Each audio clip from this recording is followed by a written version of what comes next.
What's good, YouTube? Steel here. Today marks the first of only 5 expert solo battles that came with the new Crimson Blaze expansion, starting with Mega Venusaur EX. As always, we take on these challenges while focusing on both the non-EX and the specified type tasks.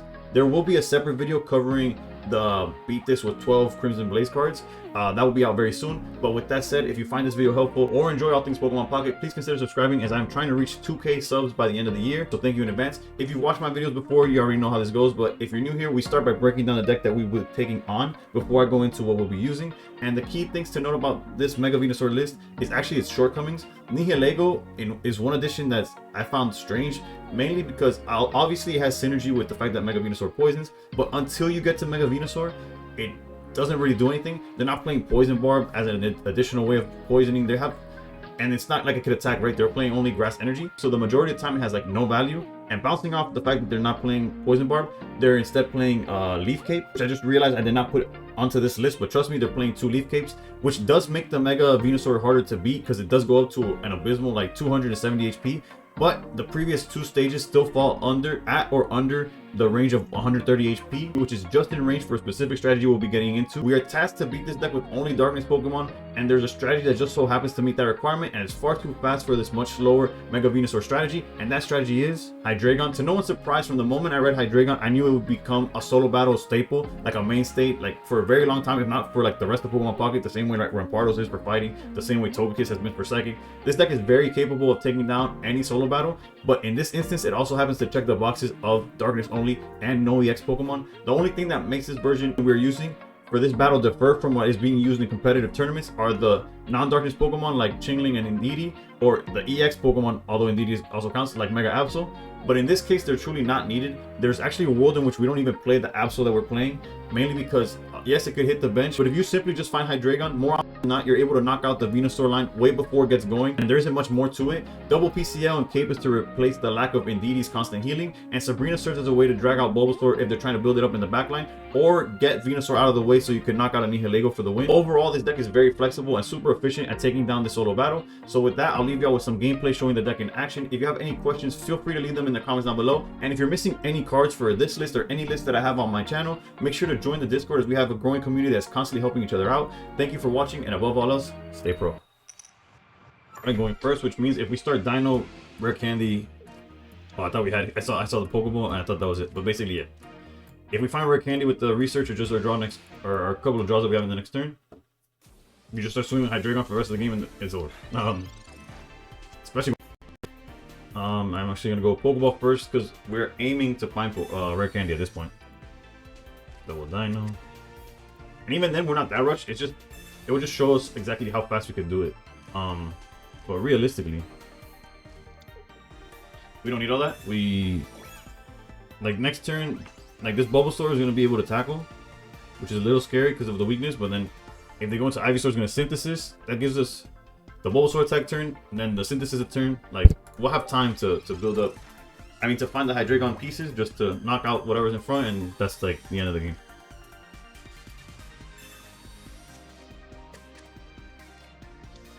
Okay, another Bulbasaur. The Nihilego doesn't come up until they evolve into Venusaur, because nothing else is using poison. They're using Leaf Cape, not Barb. So, yeah. So right here, Rare Candy. The game is Dunzo. Okay, no. It's a little greedy to research here, but technically there's no rush, right? Let's catch ourselves. Let's play it safe. We still get to see a few more cards. PCL makes it so we don't get knocked out by Bulbasaur here. And it gives us that extra turn, right? The most they could do again properly would be a Synthesis, like Ivysaur Synthesis, and then the Bulbasaur in the back gets an energy. Okay, so they're doing that right. Cape as well. I guess the question is, do they even have the Ivysaur? Which they don't. And they don't swing. Alright. Why wouldn't they swing though? If you could understand what?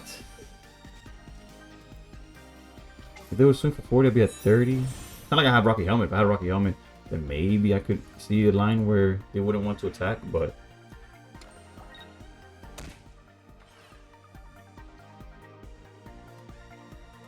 Like he would probably want to look for another one at this point. Like the PCL is not as good because they can't attack anytime soon. Let's go copycat for 4. Yeah, but comment down below if you got into this point of the video. First of all, thank you. Second of all, what in the AI would cause them not to swing there? That's so crazy. Like what? Also, we have a backup Hydreigon already. So yeah, whether we win without giving points or not is yet to be seen. But that we're winning is almost guaranteed. We got to copycat once again for quite the amount. I'm like dumbfounded. No words for why they just would. At least they're doing this correctly, right? Which is why we play Sabrina, like the one copy. It's obviously not guaranteed that we're going to find it in time. They Sabrina us. Which, lucky for us, we have Hydreigon already. That's evolve. Copycat for 3.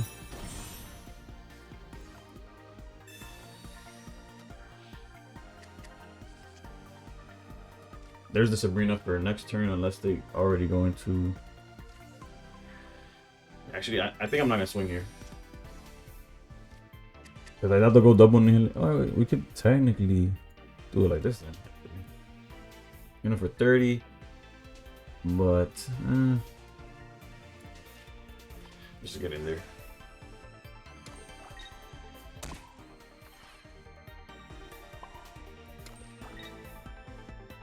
But no, we won't swing. That's what it is. We won't swing so that they can't do both. Bring out Venusaur and attack with Nihilego. Okay, now it's a whole different ball. Now it's a whole completely different situation here because we go. Like Sabrina still wins the game here.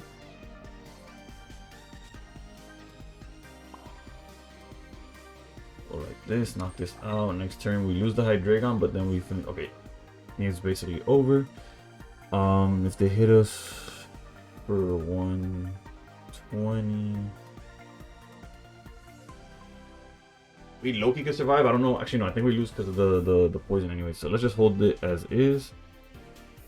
They don't even have Cyrus. All they play is that one Sabrina. Yeah, this is. Seems like Raps. They're not playing Hand Disruption. They're playing Copycat though. Is there a world where I don't think it matters? But yeah, I think we just swing here.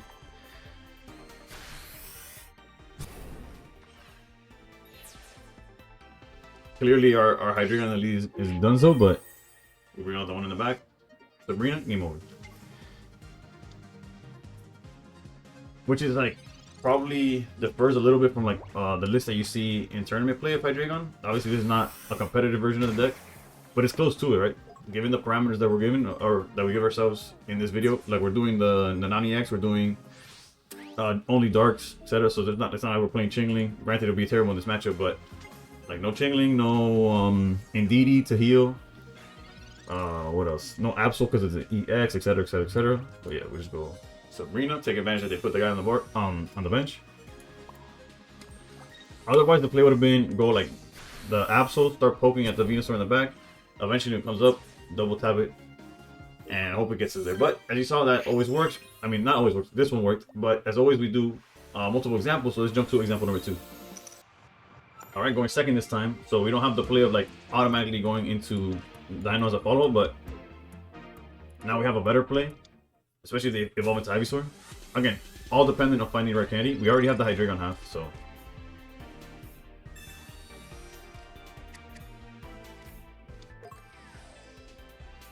Alright, Leaf Cape, fine.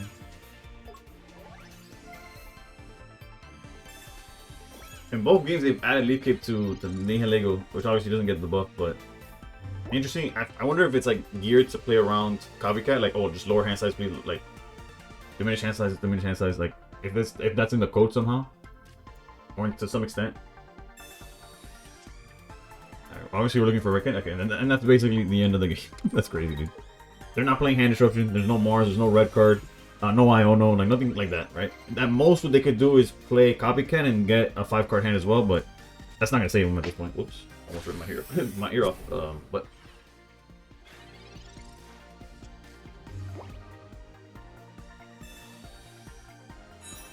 they're getting into Ivysaur. That card's insane. Although in my most recent video, if you haven't seen it, I reviewed the entire set and gave my opinion on it. I had a comment by my boy Blue that said, this is the type of card that will limit how strong they make grass Pokemon in the future, and I hope he's wrong, but as soon as he said it, I was like, he's onto something. But yeah, I do believe that card's gonna be as good as the grass Pokemon that come into the game in the future, of course. You know, in future sets. But yeah, as you can see here, this Hydreigon is just as, like, we could even do PCL to go back to full, just to throw the card out. They do play Copycat. Which it's a wrap at this point. I wish there was more to say, but it's Unga Bunga. Hydreigon's gonna do what Hydreigon does, so it's perfect. Realistically, if you just wanted a deck that could beat all of these battles with no EX, Hydreigon's a pretty good safe bet. Could you change a few cards the same way I'm playing Sabrina in this list? You could play, like, let's say Guzma versus the Baneri list that has the Rocky Helm and stuff like that, for sure. I also have a list of the 12 Crimson cards. I'm still debating whether to just put the list at some point in the video, or just to make a separate video about that, because there's like 12 cards and then you could manipulate the deck to counter each individual battle. But if you're interested in that, feel free to comment down below if you want that as like its own video focus on that. But as you see, Hydreigon is just too broken. It's perfect for beating any of these battles with darkness only, and it just so happens that the Venusaur one requires it. So best of luck with this list. It worked perfectly for me. I hope it works perfectly for you. If you have any questions, suggestions, I guess concerns about the list, comment down below. I'll answer, clarify, or give other ideas that could work for this as well. As always, thank you for watching. Please consider subscribing. I'm trying to reach 2K by the end of the year, and above all else, stay pro. Just so you guys know, there's like a wall where Dina says, okay, these are the people that are funding us, and like I guarantee you, man, is up there.